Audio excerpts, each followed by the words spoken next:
Huge drama today in Scottish football. Brendan Rodgers drops a sly hint about staying at Celtic. Rangers are rocked by a shock update that's left four lads had a dream stunned. John Hartson tells a Celtic defender, and Mike Naraki it's time to leave. St. Mirren are hunting a historic third win over Rangers. And a major twist as Rangers push for Josh Mulligan. Subscribe now to be part of the madness, and remember, once we hit 1,000 subscribers, one lucky fan will win a brand new shirt from their favorite SPFL team. You do not want to miss your shot. Brendan Rodgers has once again become a hot topic as Celtic surge towards another potential domestic treble. Every time the team shines, the rumors swirl. And this time, Ally McCoist has tipped Rodgers for a sensational move to Tottenham Hotspur, where Ange Postecoglou is under mounting pressure. But if you ask Rodgers himself, his mind seems very much set on paradise for now. With Celtic closing in on the Premiership title and the Scottish Cup final against Aberdeen looming on the horizon, Rodgers' recent words to supporters gave a glimmer of hope that he is ready to stick around. In a rallying call posted on Celtic's official website, Rodgers spoke of building for the future, welcoming back top-quality players like Kieran Tierney, and strengthening an already battle-hardened squad led by Captain Callum McGregor. His message was clear. He is excited about what lies ahead and wants the supporters to be there for every electric moment at Celtic Park next season. Of course, history tells us to tread carefully. Rodgers' sudden exit to Leicester City back in 2019 still stings for many Celtic fans. Even with trophies flowing since his return, some trust needs rebuilding. If he stays put and knocks back any tempting offers from the Premier League, Rodgers could finally heal old wounds and fully win back the hearts of the Hoops faithful. Now, I want to hear from you. If Tottenham come calling, do you believe Brendan Rodgers will stay loyal to Celtic this time, or will he be off at the first knock on the door? Let me know in the comments below. After months of stumbling in the dark, Rangers have finally pulled the trigger and announced that Kevin Thelwell will become the club's new sporting director once his time at Everton officially wraps up. Patrick Stewart's exhausting and, frankly, worrying search for someone to lead the football department behind the scenes has come to an end at last. And Rangers fans are desperate to see real structure brought back to Ibrox. But let's not sugarcoat it. Stevie Clifford from Four Lads Had a Dream did not hold back, calling the situation for what it is, an utter embarrassment. For a club the size and stature of Rangers to operate without a CEO, a sporting director, a head of academy, or even a chairman at different stages over the past 2 years is nothing short of shambolic. Any serious football institution needs leadership, vision, and stability. Rangers have had none. Now the entire footballing operation rests on the shoulders of Thelwell. Over the next 4 months, his role will be absolutely critical. First, he will have to finalize his exit from Everton. But make no mistake, he is already moving in the background, coordinating with Stewart and getting in sync with the soon-to-be new owner. The 49ers Enterprises and Andrew Kavanagh. Top of the priority list, a new manager. Barry Ferguson's interim spell will soon come to an end. And names like Sean Dyche and Steven Gerrard are already being linked with the Ibrox hot seat. Thelwell's choice here has to be spot on because there is no room for error. And the next Rangers boss must be capable of mounting a genuine title challenge. On top of that, Thelwell plans to drag Rangers' youth system back into the modern era. He is plotting a move to pinch Everton's highly rated academy director Gareth Prosser, which would be a huge coup and exactly the kind of bold, progressive thinking Rangers have lacked. Recruitment will also define Thelwell's early reign. Rangers are targeting 4 or 5 new starters who can come straight into the team and make an impact. The Light Blues need real quality if they are to close the gap on Celtic and stop being left behind both domestically and in Europe. Balancing the need for instant results with a long-term rebuild is going to be a monumental challenge. And with the supporters desperate for a winning team, the pressure is already sky-high before Thelwell has even walked through the door. Do you trust Kevin Thelwell to be the man who finally brings back success and stability to Rangers? Or are the same old mistakes about to be repeated again? I want to hear what you think in the comments. Celtic have certainly been busy reshaping their backline ever since Rodgers made his return in the summer of 2023. Right from the start, big moves were made at center back, including the signing of Polish defender Mike Naraki.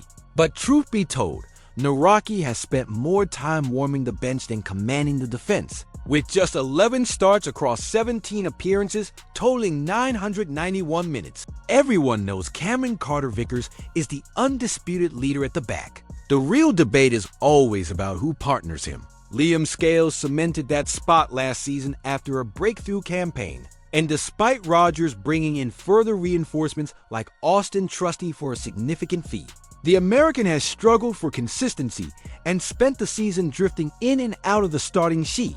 Meanwhile, Gustav Lagerbielke and Stephen Welsh have been shipped out on loan, and decisions about their futures loom large as the transfer window edges closer. Club legend John Hartson has not minced his words when discussing the situation. Speaking about Welsh, currently on loan at KV Mechelen in Belgium, Hartson made it clear that players not involved every week need to pack their bags and move on. He said there is no point in hanging around a club where regular game time is never going to happen, no matter how much you might love it. Welsh's situation is slightly better than the Rockies. At least he is getting minutes abroad. In Belgium's Jupiler Pro League, Welsh has managed 12 appearances and 857 minutes, with reasonable stats, including an average of 3.8 clearances per match. His rating, however, sits at a modest 6.44, which is nothing to shout about. Hartson also defended Naraki, acknowledging that the Pole had done little wrong when given opportunities. Still,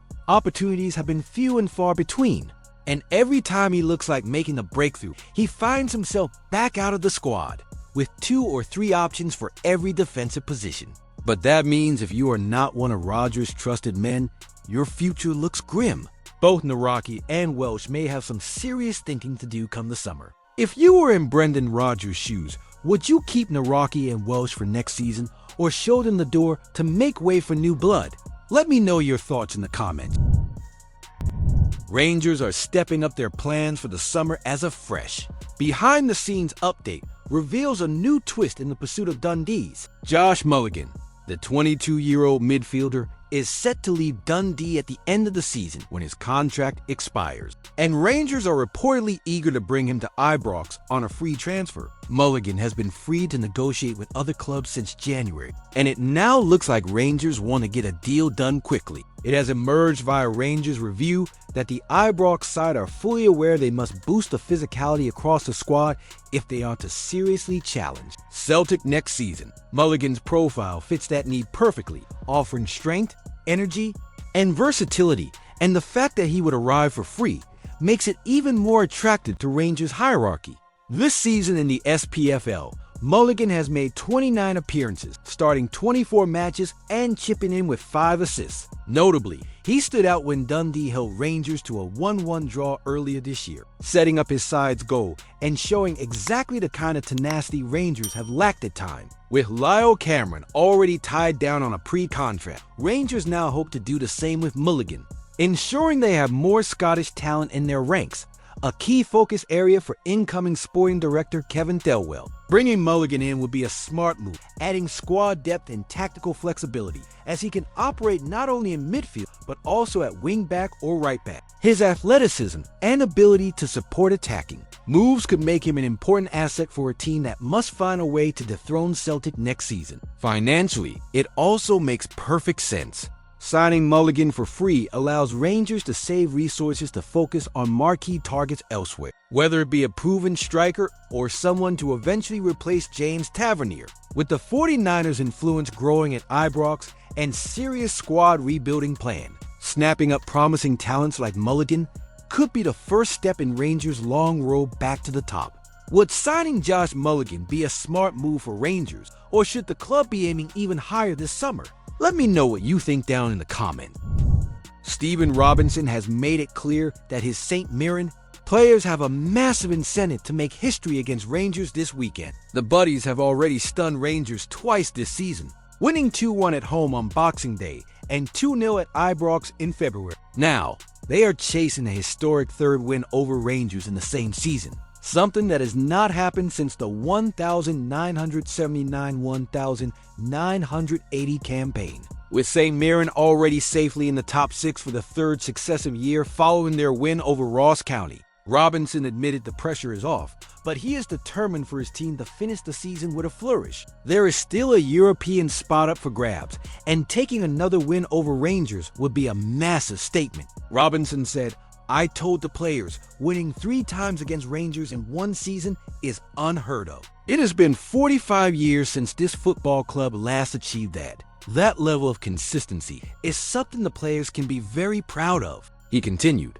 "We are not treating this as a holiday. We enjoyed our break, but we are right back to work. Everyone is focused on winning games for St. Mirren. The opportunity to make it 3 wins against Rangers is a huge incentive." The Saints boss knows the size of the task, but believes his team are ready.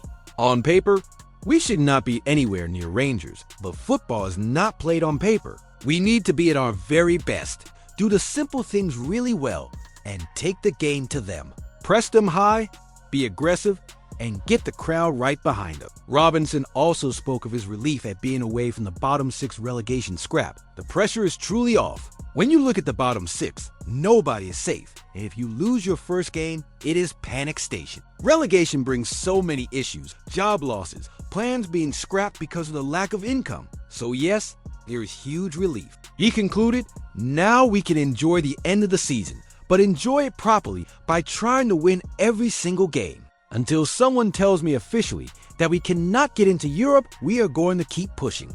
And now I turn it over to you. If St. Mirren beat Rangers for the 3rd time this season, would it be one of the biggest shocks of the SPFL campaign?